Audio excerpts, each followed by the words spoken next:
Alright, welcome to another YouTube video. This is the finished painting, which I think is helpful to have in mind as you now watch me build it from the bottom up. Now, as for the narration of this video, I wanted to do something a little bit different. As you probably know if you've watched my other videos, I'm really passionate about teaching art. And actually, I've been teaching art both at online schools and physical schools for nearly a decade now. And in that time, I've been able to catalog a lot of common repetitious behaviors, patterns, psychologies that both help and prevent us from reaching our creative goals. It came to the point where I had so many thoughts, I had to get them out. So I started writing, and after about a year of writing, I had a book. It's about 100 pages, I self-published it. It's called Creativity and the Campfire. And I'd like to read sections of that book to you right now while you watch the video. These are sections that I feel directly relate to us as painters and artists. So kick back, enjoy watching the painting progress, and I will begin reading right now with a section called Talent. The inverted parasite. Talent is innate. It's God-given. Talent can't be predicted, coaxed, or invoked. Talent selects its hosts, and not the other way around. You can spot talent in babies in the form of aptitude. For example, a baby that sits rapt while listening to Mozart might have musical talent. When the baby grows, the talent attached to it grows as well, turning aptitude into actual ability. Talent usually comes into full bloom in the protected environment known as the classroom. Often, it blossoms as early as elementary school. When a talented child is put up against non-talented children, you cannot help but notice talent's greatness. Early on, talent will outperform non-talent every single time. But talent is ultimately a parasite. Actually, I prefer to think of it as an inverted parasite. Like any parasitic organism, it cannot act on its own. It needs a human host to survive. But unlike regular parasites, which take something from their host, talent gives. But it does so on the condition of any parasite, the continuation of its own survival. A child born with drawing talent doesn't wish to draw better than his classmates. He just does it. He can't stop talent from making him do it. And what do we do with talented children? We give them more. We fast-track them, we focus their learning, we give them more attention, more resources, more accolades, more compliments. Talent feeds on this sense of more. Soon, talent becomes large enough to infiltrate the child's mind. Talent strikes an agreement with the ego, and the result of that agreement is the child's belief that the talent he has now, the thing he did not ask for or earn, is what will always be there. But talent is soon in for a shock.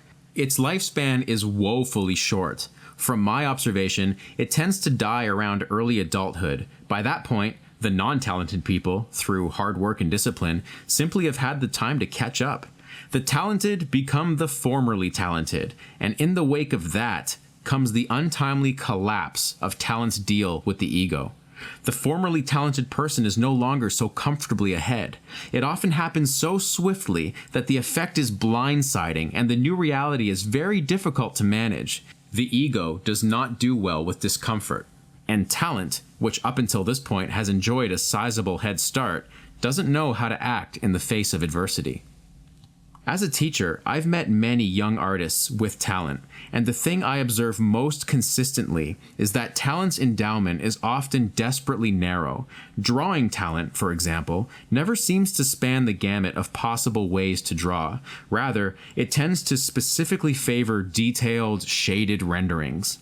Now, to be sure, a rendered drawing coming from a kid is impressive, certainly bound to be met with awe and adulation.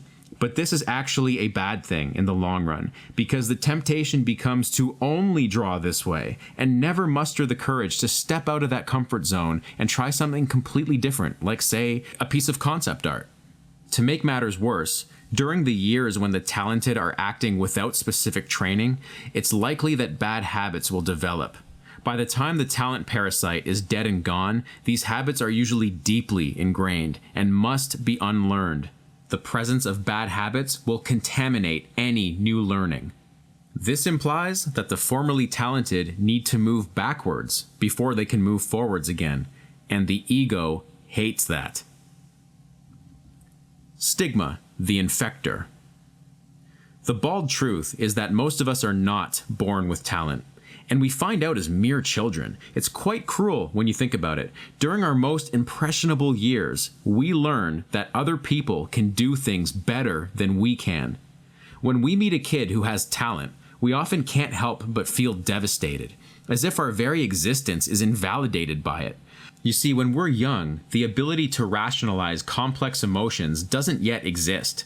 Kids are still developing the most basic of social functions. They do not yet have the aptitude for deep soul searching. So, what's the recourse?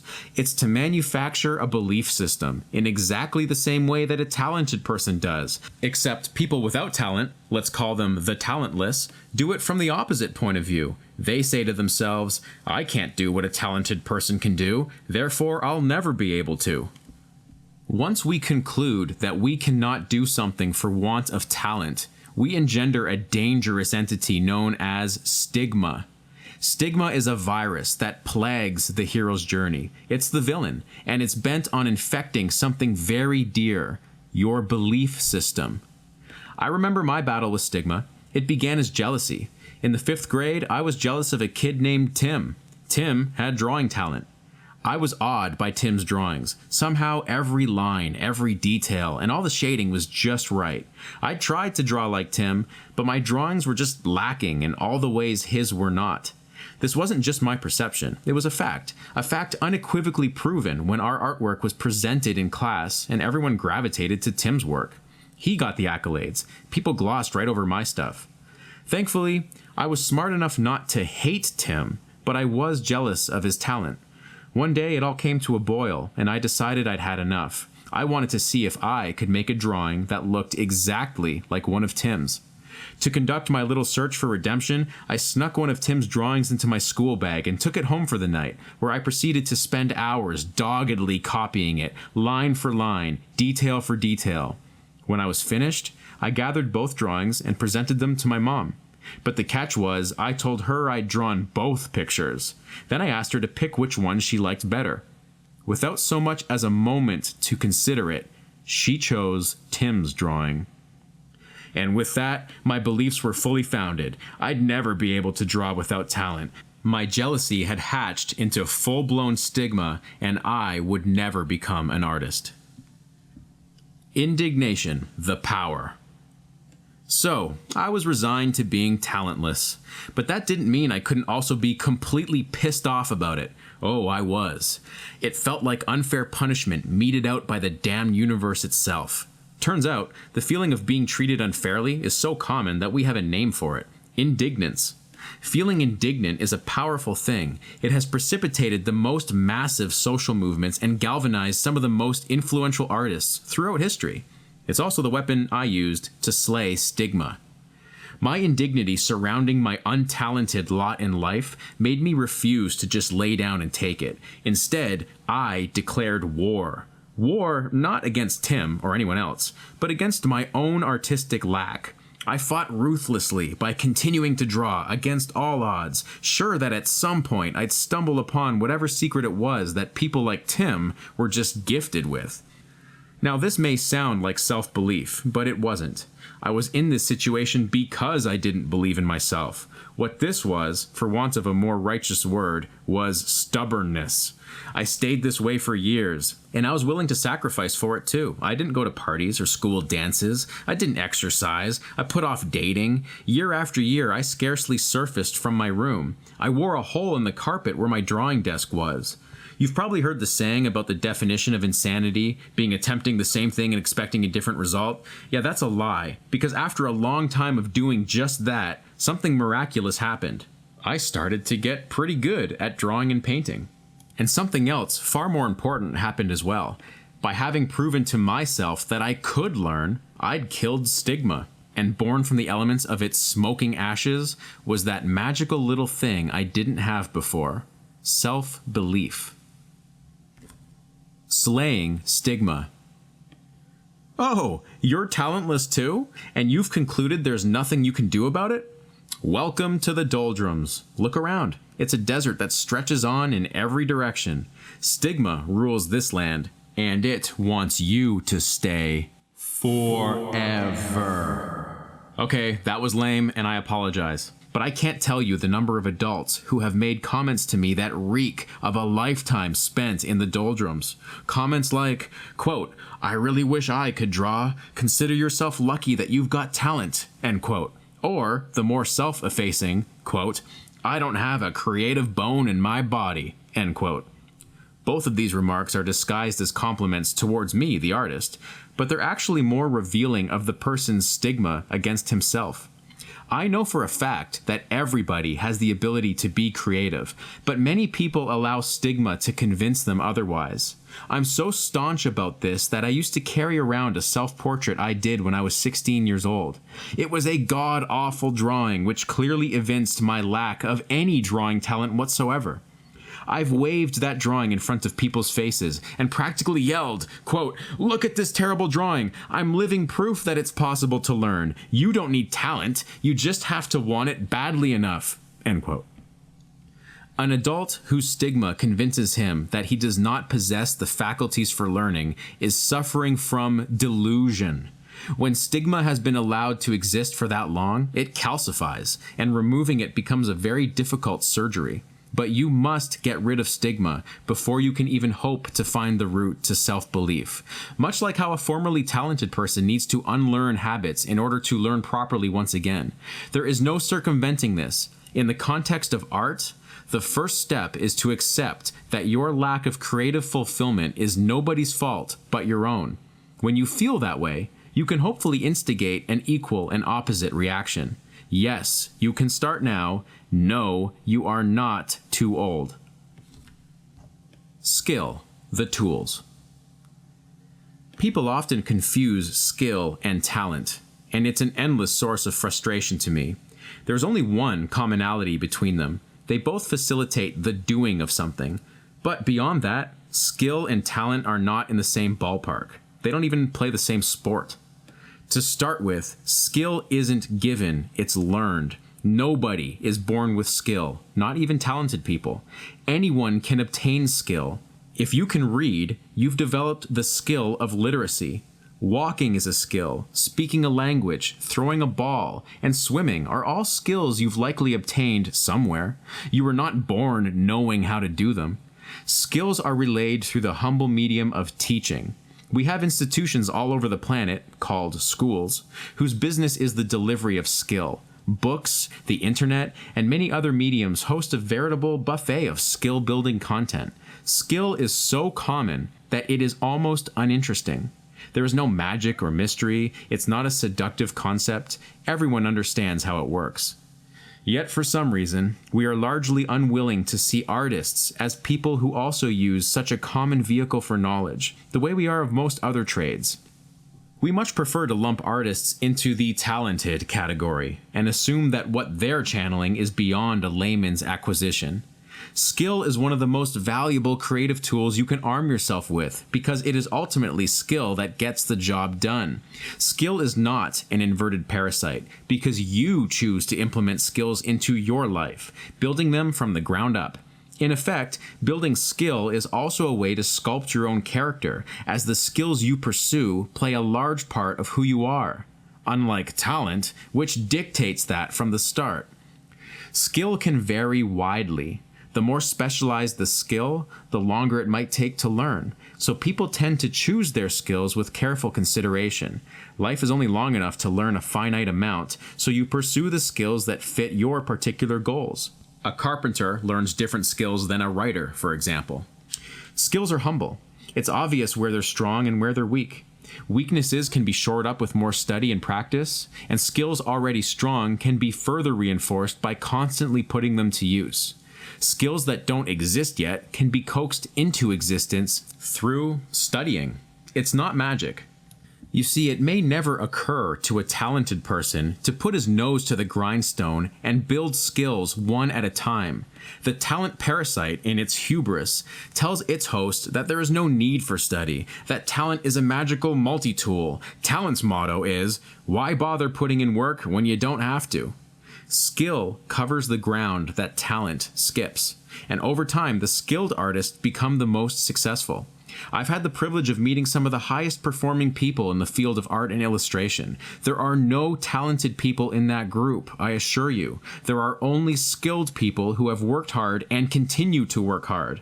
Some may have begun as talented, but were wise enough to recognize that skill is what endures and allows an artist to compete in the marketplace. Don't believe me? Ask any creative person at the top of their field what got them there. You'll probably hear things like hard work, passion, and dedication. Of all the times I've asked that question, nobody, not one single person, has ever said that he banked on his talent to get to the top.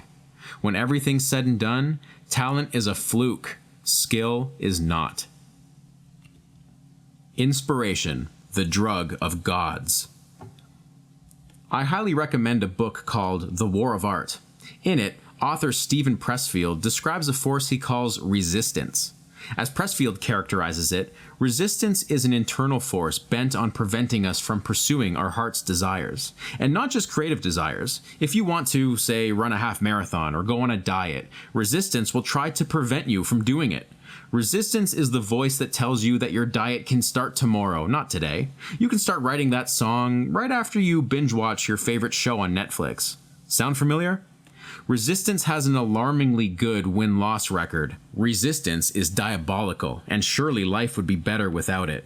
Why can't we always be compelled to turn our goals into reality, spearheading them with full gusto every single day? Wouldn't we all be better people if we felt this? Well, we actually can. The feeling is called inspiration, but be warned, inspiration is often resistance's hired goon. Inspiration is a state of mind. No innate ability comes with it. I think inspiration is a lot like being intoxicated, only inspiration is a drug injected by gods. Inspiration delivers a potent cocktail of happiness, confidence, and desire, and when it's flowing through your veins, the effect is overwhelming. No problem's too big, no task too daunting. It makes us feel as though we can take on the world. So how is that a bad thing exactly? Well, allow me to illustrate with this short story. Okay, so you're sitting in the drive-thru line waiting to order a cheeseburger, and suddenly, wham, you get hit with a great idea for a movie script. Through your mind's eye, you can see the movie playing out right in front of you. The characters are practically prancing around on the dashboard. You decide it's your calling to give this movie to the world. Then you order a double cheeseburger. You tumble through your front door and make a beeline for the nearest laptop. A couple hours fly by as you pound out scenes, the things you saw in lucid detail at the drive-thru. The words are flying off your cheese-crusted fingertips. You feel incredible. When did I become so brilliant, you wonder.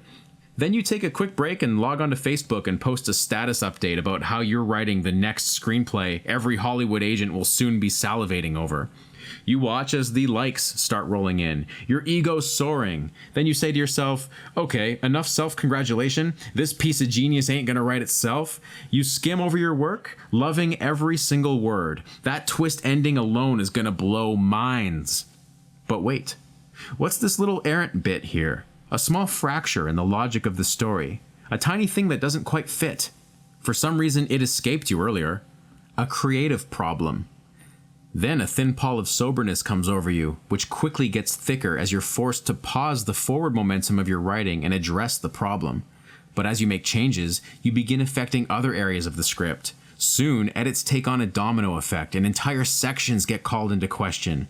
Beads of sweat congregate on your brow, betraying your self-doubt. The visions delivered so strongly at the drive-thru suddenly aren't passing muster. Now you're scrambling for a diagnosis. What you think you have to do is somehow re-summon inspiration. Another double cheeseburger, perhaps? But whatever you try, it doesn't work. Inspiration is nowhere to be found, not answering any of your calls. And more problems have cropped up in the script. Many more. Plot holes, contrived dialogue, dead-end scenes. Your script feels more like a two-dimensional cutout than a fully realized world. You understand now that inspiration tricked you into thinking you had something, but a convincing mirage is all it ever was. So you close the laptop for the day with one last vestige of hope that your problems will be gone by morning. But no, they're still on the page, demanding to be solved. Inspiration has completely abandoned you now, and for the first time you soberly see your task for what it really is, a huge commitment of time, effort, and exploration. What made me think this was such a good idea? You despairingly wonder. as you close the laptop. This time, it's closed for good. The problem is to figure out how to not be inspiration's plaything. We need to discover methods with which to shield ourselves from it, so we can maintain control of our precious faculties. Once we learn to do that, we can begin the next step, which is to actually harness inspiration and use it to our advantage. This is something I'll get to later on in the book. For now, here's a nifty one-word trick that you can use as an inspiration shield. Wait. When you feel inspired, wait. Wait until tomorrow morning. If it's still there, wait until next week. If it's still there and you feel you absolutely must let that abundance of energy out, grab a piece of paper and jot down some notes about the project. But for God's sakes, do not start blindly writing chapter 1. Do not start blindly making that film. If, once inspiration has worn off, the project still looks worthwhile, that's when you go for it. Handling inspiration properly is an important demarcation between an amateur and a professional. It has everything to do with mindset. The professional artist needs to work every day and cannot afford to wait for something as mercurial as inspiration to come wafting in. Often, the professional artist must produce quality work without inspiration. A professional has inspiration at her command, not the other way around. This is an important skill set every self-respecting artist must learn. And here's another trick that might help you cultivate a healthy mindset. Clean up your workspace. Clean yourself, too. Don't roll out of bed like a filthy sloth and slither into your office chair and expect the art gods to come running. Show some respect. Arrive every day like you're going to work. Get a haircut. Take a shower. Shelve the PJs and put on real clothes. Place things around your work area that deliver small jolts of inspiration. Drawings, paintings, photos, whatever floats your boat. Make your space a shrine to the work, the sacred ground upon which you'll journey with creativity. It will affect your mind. And your mind is where the gods gather. The Muses are drug dealers. Speaking of gods, did you know that Zeus and Mnemosyne had 9 daughters who supposedly flutter down to earth every now and then, dealing inspiration to us lowly earthbound creators? Think Santa Claus if he descended only the chimneys of artists. I think it's safe to assume I'm not the only one tossing this idea straight out the window. Or is it? Lots of people do wait for the muse. It isn't uncommon for creative enthusiasts to endure long periods of inactivity, convinced that there will be some magical moment of inspiration predestined to jumpstart their creative impulses. That is a sham. I hate to break this to you, but art is hard work, and there's no way around that. If you are among those sitting around waiting for a muse to anoint you, you need to reconsider your outlook. And anyway, even if there are muses, they clearly play favorites. I mean, someone who lives for partying on the weekend is never going to awaken one hungover Sunday afternoon to a sprightly muse dictating the next New York Times best-selling novel. The people who write bestsellers are those who have already put in the work, built their own momentum. You can safely forget about the muses. Word on the street is they got booked for possession of inspiration. That's a highly illegal drug around these parts. 25 million years hard time, I hear. You can send your apologies to Zeus and Mnemosyne. Ideas are only seeds. Let's get something straight. Having ideas is not the same thing as creativity. Ideas are tricky to put into perspective. Because they're the incipient seeds for brilliance or success, we tend to think that the idea is what was important all along. A beloved film like Pixar's Finding Nemo, for example, had to have started with the idea to make a movie about talking fish, and over the 4 years of production, it grew to be an incredible film. But I contend that ideas, in and of themselves, actually have very little value. Imagine if the producers at Pixar gifted the idea for Finding Nemo to a first-year animation student and let him take over from there. Do you think the resulting film would even scarcely resemble what it is today? I think no. Imagine every lackluster book you've read or banal movie you've seen. Even if there is a novel idea behind it, as there quite often is, if it isn't executed right, the whole affair goes straight down the toilet. To sum up Finding Nemo as a movie about talking fish is to grossly miss the point. That may have been the seedling that started the whole campaign, but in the hands of Pixar, it blossomed into a beautifully woven story full of truths about parenting, family, and facing the unknown. Listening to the creators at Pixar talk about it, those truths only came up after they had committed to exploring their idea about talking fish.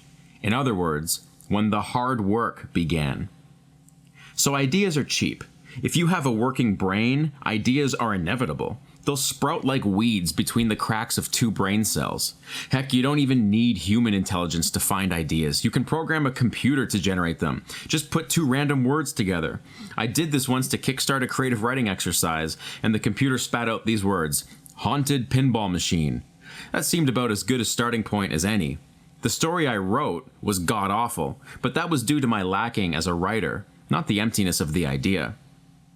If you think the idea of a haunted pinball machine is a non-starter, well, think again. Stephen King wrote an excellent novella about an interdimensional Kindle. So what I'm saying is, execution is where the value lies. If an idea changes worth depending on who's executing it, and if that worth is only designated after it's executed, then it's only reasonable to conclude that ideas themselves are devoid of worth. They're only seeds. I went to a grocery store the other day, and seeds were on sale for a dime a dozen. Hard work. I've used the phrase hard work a few times so far, but actually I find those words misleading. Hard work sounds like something punitive, chain gangs smashing boulders under the hot sun, or slaves building a railroad one miserable plank at a time. There's nothing inviting about hard work. It's also terribly vague. If all I said to you was that you need to do hard work to become a good artist, I'd have effectively told you nothing. What's worse, I'd be sanctimoniously propping myself up by making it seem that you don't know what hard work is, and I do. Yet again and again, successful artists and creative types cite hard work as the #1 virtue responsible for their success. And hey, far be it from me to disagree with that. Art does take hard work. So how to reconcile this? Isn't art supposed to be fun? Hard work is the opposite of fun. So how do you turn hard work into something that doesn't drain your energy at the mere mention of it? Let's start by changing the language. Swap out the words hard work and swap in two different words. Show up. That's a little easier on the ears, yes? Now let me modify that a little further by adding two more teensy-weensy words. Show up every day. And now for the world's most obvious statement. Drum roll, please. If you do something every day, you will get better at it. I can hear what you're saying. No, really? That's your big revelation? Well, yeah. If you were expecting something more profound, then I'd urge you to ask yourself, do you think showing up is easy? It may be simple, but is it easy? Hey, maybe it is easy for the first week. Maybe it's easy for the first month, the first year. But showing up every day for a decade, do you think that's easy? Showing up every day for a decade and beyond is what it takes to rise above mediocrity. It's what it takes to truly get good. The world is full of amateurs. Everyone starts off as one. This has always been true, but never before has amateur talent been given such a prominent voice. YouTube offers a public platform for anyone who signs up for a free account. Television can't seem to stop vomiting amateur talent onto the airwaves. There is a valuable observation to be made here, though. For every genuine article, there are hundreds, thousands, who just aren't. Of course, amateurs can turn professional in time. That's what I did. But that's the point. There is a gestation period you can't circumvent. Showing up requires two things: strict self-management and time. It's a process naturally designed to weed out the unwilling from the willing.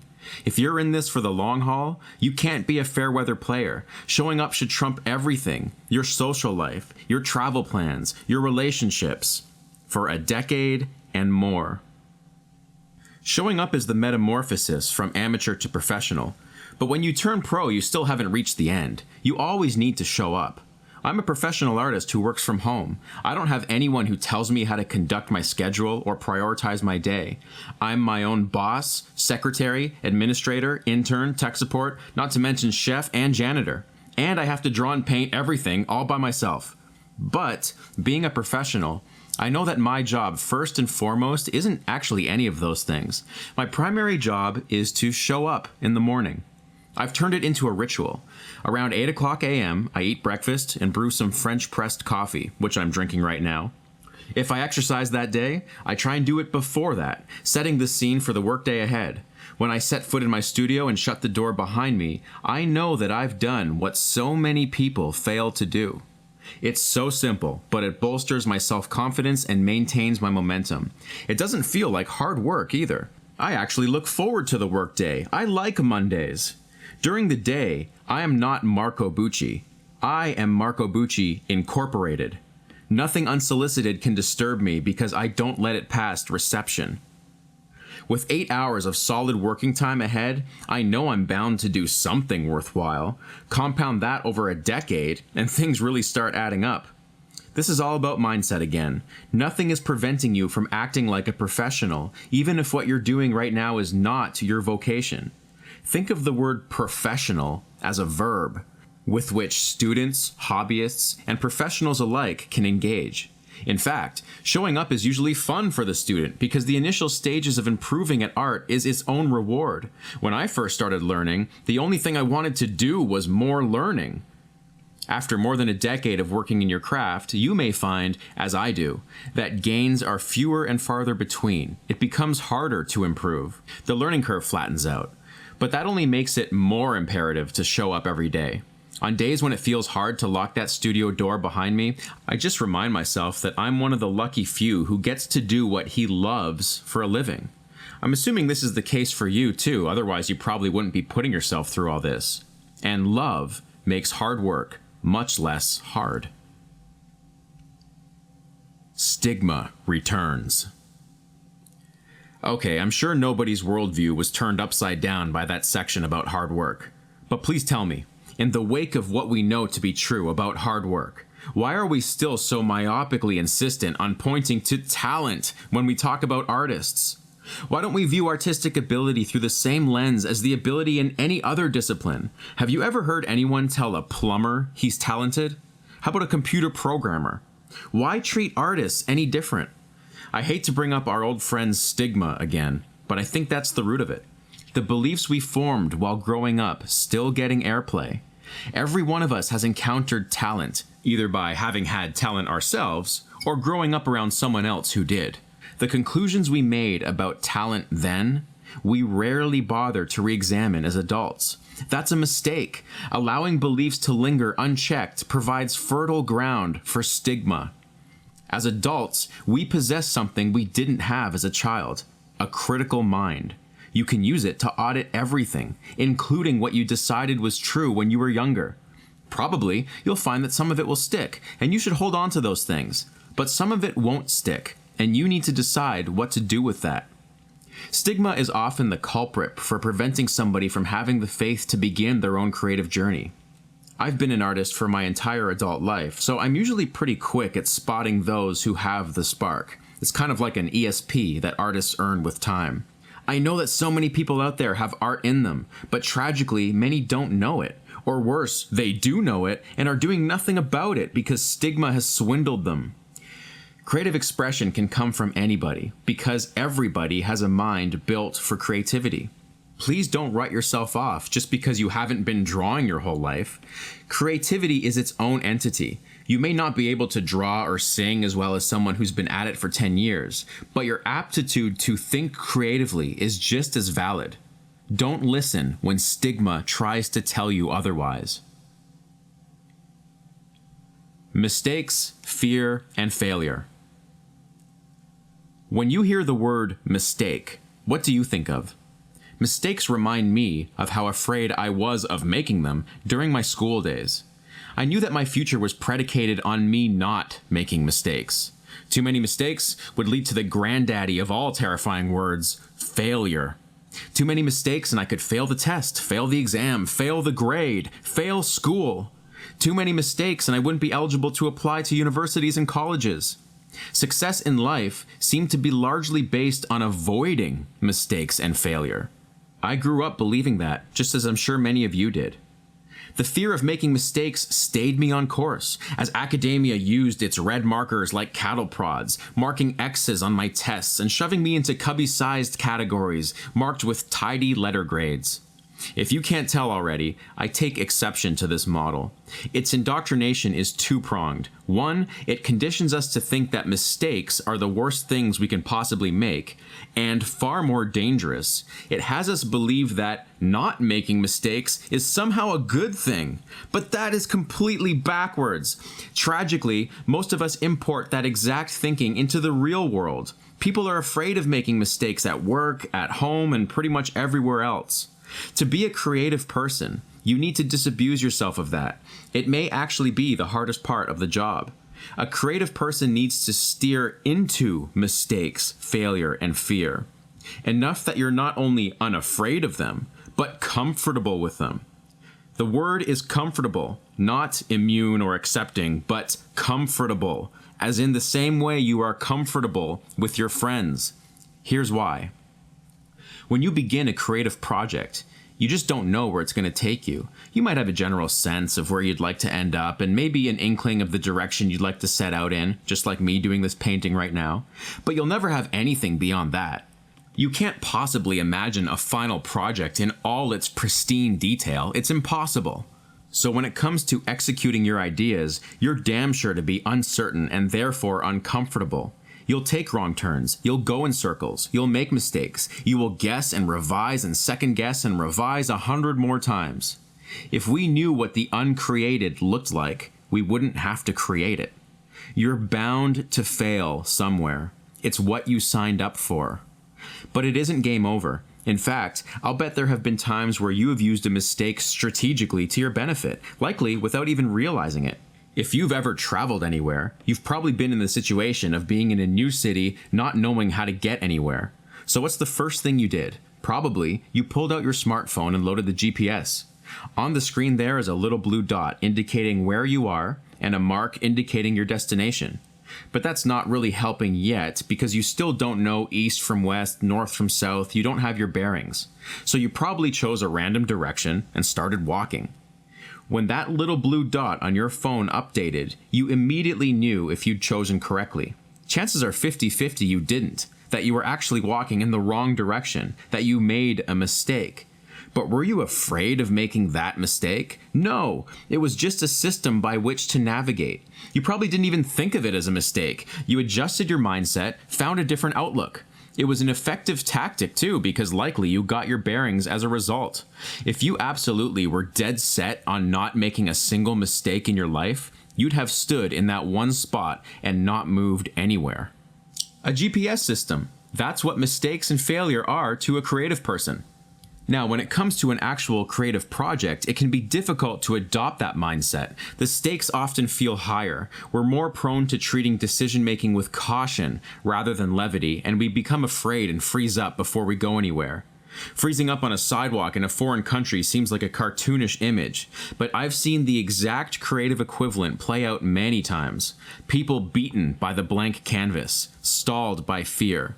And as a result, the person is unwilling to set out in any direction, worried that they will not be able to rectify a mistake. Rectify. There's a word that does not fit with art.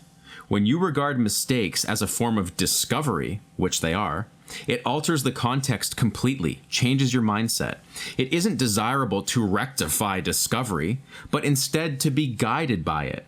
I've long since come to accept the fact that the first step I take on any creative project, the first brushstroke, the first word, the first sentence, will likely prove to need readdressing later on.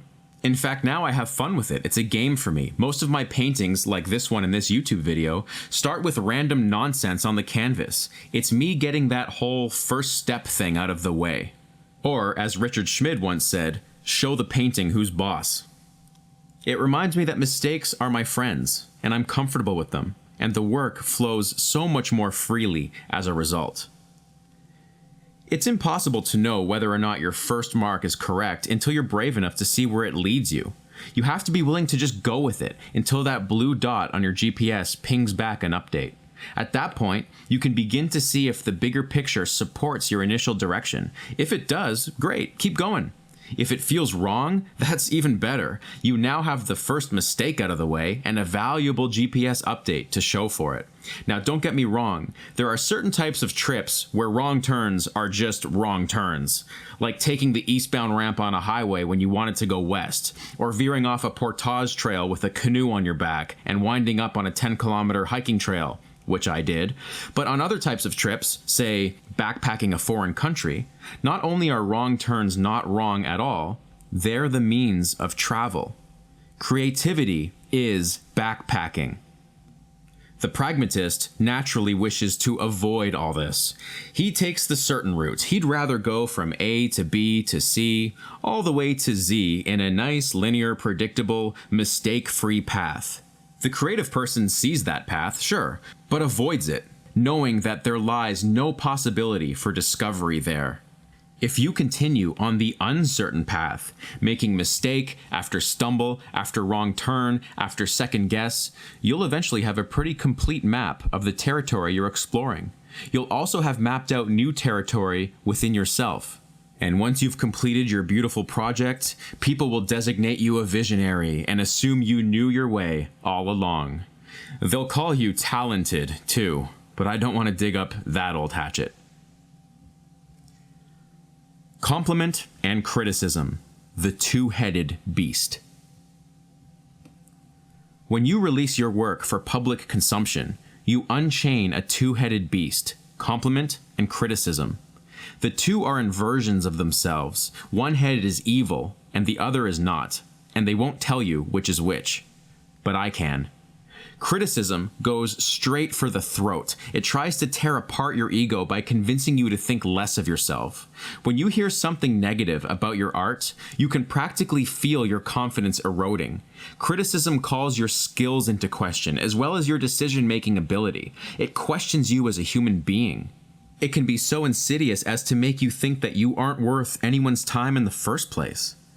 Criticism often rears its ugly head on the internet. Forums, social networks, those places are havens for amateur critics. Then there are the professional critics whose job it is to tell you that you're not good enough. Judging panels, reviewers, recruiters, etc. Criticism's attack destroys people on the regular. Okay, now let's look at compliment.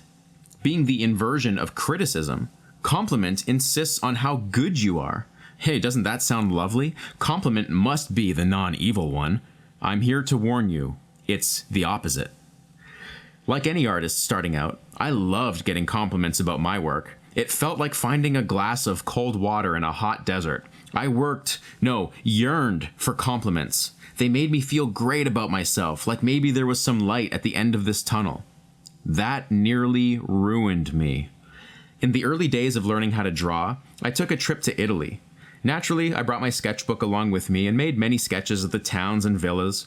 When I got home and showed that sketchbook to an artist whom I admired, he told me that I had a natural eye for composition. Wow, what a compliment! I didn't know it then, but that compliment was a devastating attack that would waylay my development for years. The reason was simple. I bought into it. I believed that guy. I thought I didn't need to work on composition anymore because I just had it. I couldn't put my finger on why I had it or who gave it to me, and I certainly didn't know I had it before that guy told me I did. But I didn't question any of that. An artist told me I had it, and that meant I had it. One single compliment gave me the permission to bypass hard work. I mean, I'm no sucker. Why work for it when you've already got it? It turned out I didn't have a natural eye for composition. I discovered that much later on when, to my dismay, my first art director's main criticisms of my work were all about composition. Sometimes I feel I'm still trying to make up for lost time in this area. I can't help but wonder where my skill with composition would be now if I had never been told I was good at it. I don't mean to sound pretentious, but I am the only person who can tell me where my work is good, and I no longer extend that invitation out freely. Only a tight-knit group of people whose opinions I trust have the power of compliment. Unsolicited compliments will be filed under "thank you" and then ignored. They're a death trap, and they're not going to get me. Compliments are dangerous for yet another reason. They tend to trap someone inside of public expectation. The more compliments one gets, the more lauded the work, the harder it will be for that person to break the mold and do something new. Think of the Seinfeld cast scarcely being able to find new acting roles after Seinfeld had ended because the public outright rejected them as characters other than the ones we knew and loved. So, of that two-headed beast, criticism is the head you should treat more kindly. But I don't mean you should just listen to everything it says either. Gutless attacks like, "This sucks," are harmful and should be completely ignored as well. But some criticism can contain real insight. Other people see your work through fresh eyes, and that's very valuable as a creator because it's the one thing you can never have. A gut reaction from someone is extremely helpful because it contains pure honesty. Make it a habit of watching other people look at your work for their first time.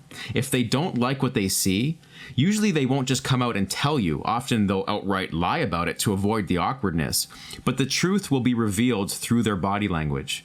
If you can develop the skill of reading a gut reaction, you can tame criticism and use it to your advantage.